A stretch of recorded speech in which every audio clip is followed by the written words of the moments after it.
Hi hello అందరికీ నమస్తే. Welcome to Anu's kitchen. ఈరోజు తోటకూర కర్రీ తయారు చేసే విధానం షేర్ చేయబోతున్నానండి. తోటకూర కర్రీ తయారు చేసుకోవడానికి ముందుగా ఇక్కడ తోటకూర అనేది ఒక 4 కట్టలు తీసుకున్నాను. చిన్న చిన్న పీసెస్ కట్ చేసుకొని బాగా క్లీన్ చేసుకోవాలి. ఈ విధంగా 4-5 టైమ్స్ వరకు కూడా బాగా క్లీన్ చేసుకున్న తోటకూర.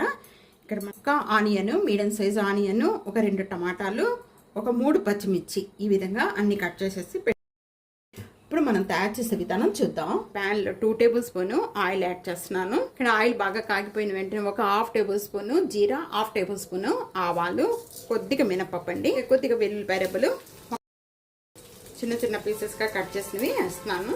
వేగుతూ ఉండగానే కొద్దిగా కరివేపాకు, ఆనియన్స్, ఇక్కడ పచ్చిమిర్చి యాడ్ చేసేస్తున్నానండి. వీటితో పాటు అన్ని కూడా పచ్చిమిరపకాయలు పోయేంత వరకు కూడా బాగా వేయించుకోవాలి. ఇవన్నీ వేగుతూ ఉండగానే ఇక్కడ నేను గల్లుప్పు యాడ్ చేస్తున్నాను. గల్లుప్పు లేకపోతే కనుక సాల్ట్ కూడా యాడ్ చేసుకోవచ్చండి. ఉల్లిపాయ ఈ విధంగా మగ్గిపోయిన వెంటనే తోటకూర అంతా కూడా ఇప్పుడు యాడ్ చేసేసుకుందాము.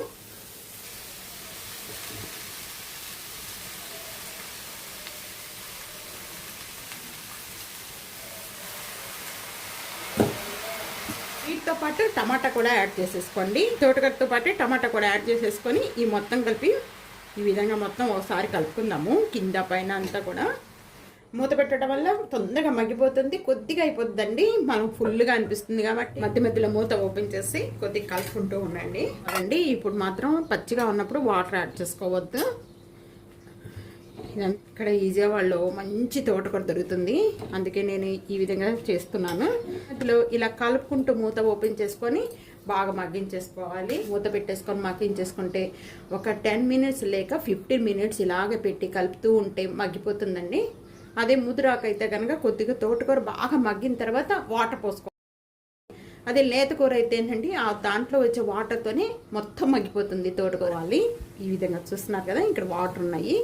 ఈ వాటర్ కూడా బాగా కొద్దిగా ఇప్పుడు పసుపు వేసుకున్నాము. పసుపు, కారం స్పూన్ పసుపు యాడ్ చేస్తున్నాను. 1 టేబుల్ స్పూన్ కారం యాడ్ చేస్తున్నానండి. పచ్చిమిర్చి ఎక్కువ యాడ్ చేసాం కాబట్టి నేను 1 టేబుల్ స్పూన్ కారం యాడ్ చేస్తున్నాను. సార్ బాగా కలుపుకుందాము. ఇప్పుడు ఓపెన్ చేద్దాం.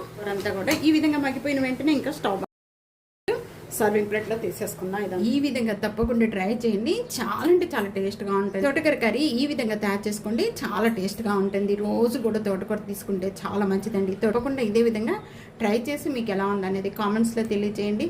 వీడియో నచ్చితే కనుక ఫ్యామిలీకి, ఫ్రెండ్స్ కి వీడియో షేర్ చేసి వీడియోని లైక్ చేసి టీ అనూస్ కిచెన్ సబ్స్క్రైబ్ చేసుకోవడం అస్సలు మర్చిపోద్దు. Thank you for watching.